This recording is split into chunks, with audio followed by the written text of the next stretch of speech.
Shashi, such an honor and a pleasure to welcome you. Thank you. Good to be with you. You have been an inspiration to so many people. I had the pleasure of meeting and working with you almost 10 years now, and I still cherish those moments. Thank you. Both in Napa Valley and in Mohonk in New York. I want to touch base now because the conference talks about the opportunities for US companies in India. We talked about the world being flat, and we evolved from there to look at how we all can coexist with the emerging technologies.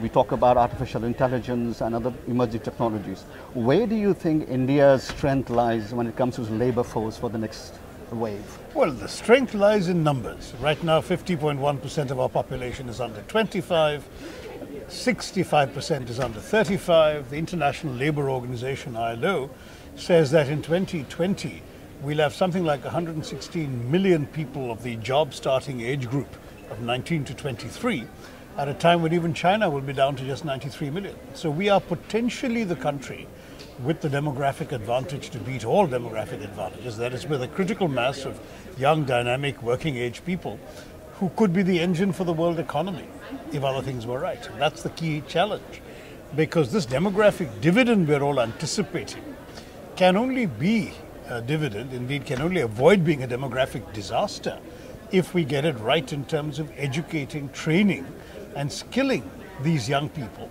so they're able to take advantage of the opportunities that the 21st century might offer them. That remains a challenge we have not yet been able to fulfill. We have diagnosed the problem, but if you look around, the actual performance on skill development has been extremely disappointing in the 3 years of the present government, which is why I believe the skill development minister has just been replaced. The private sector has comprehensively failed to step up to the plate.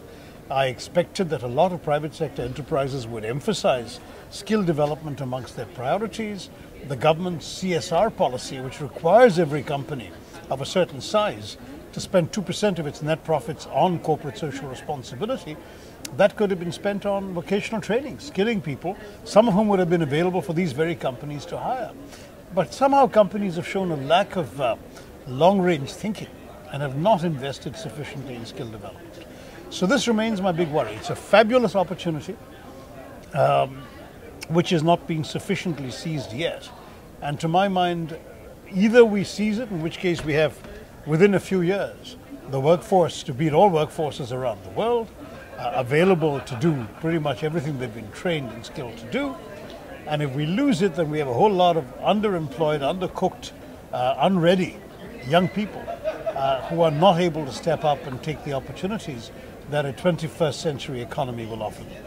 I want to scratch the surface a little deeper. No better person than me to ask this. When students come from India, and we are sitting here at the House School at Berkeley, when students come not only from IITs, but from other good schools in India, they do so well here. And you have seen the progress coming here as students, becoming good professionals, and then becoming entrepreneurs, and then now investing in companies. If you go on Sand Hill Road now, there is not a single venture capital company doesn't have, I think, an Indian face. 20 years ago, it wasn't the case. So why do you think we do so well coming here and not do so well in India? Well, there are two answers to that. The first is, of course, that you already get the cream of the crop. You have to be a very bright student to get admitted in the West, and particularly in America. You have to be smart enough to qualify, to get visas, all of that. People who then leave their homes and families and come to a foreign country are also more motivated, more driven than people who are in their own familiar comforts of the home environment. So you have an extra element, the sort of immigrant zeal that we often hear about. But there is a third factor, which is that our systems at home have not done enough to encourage, in my view, the kind of entrepreneurial spirit. That's changing, but it's not changing fast enough. I remember giving an interview in 1990, which got me into a bit of controversy, where I said that having seen the world, it strikes me that the only place in the world where Indians are not successful is India, and that the reason for that has to lie in India itself and not in Indians. And I blame the system for the way in which it kept people down. Now, a lot of the problems that I identified then and in my writings around the 90s have been lifted with the liberalization of 1991 and the subsequent reforms. But somehow it's not there yet, and maybe it's partly because culturally we've been a safe or a play it safe kind of nation. Government service has been privileged over private sector, and within the private sector, salaried, pensionable jobs get privileges over entrepreneurial risk-taking, and that cultural thing also has to be overcome. When Indians come abroad, they've cut off their anchorage, they've cut off their moorings, and they're willing to take more risks, it seems. But you're quite right, they've done exceptionally well. I think the highest median income of any ethnic group in the US is that of the Indian American community. So I would like to think that we can do back in India what is being done here, and perhaps one of the injecting elements there could be Indian Americans perhaps coming back, even if only temporarily coming back, to help spark off or catalyze the same sort of efforts in India. Shashi, the other important aspect for preparing the next generation is on strategic leadership, not just in government and political, but also in terms of corporations, because we are dealing at many different levels. As a rising superpower, China, Russia, and the West, of course. And when I look at strategic leadership, I think of you and your alma mater, Tufts. My nephew just graduated from there as a doctor, so every time I hear Tufts, I think of you.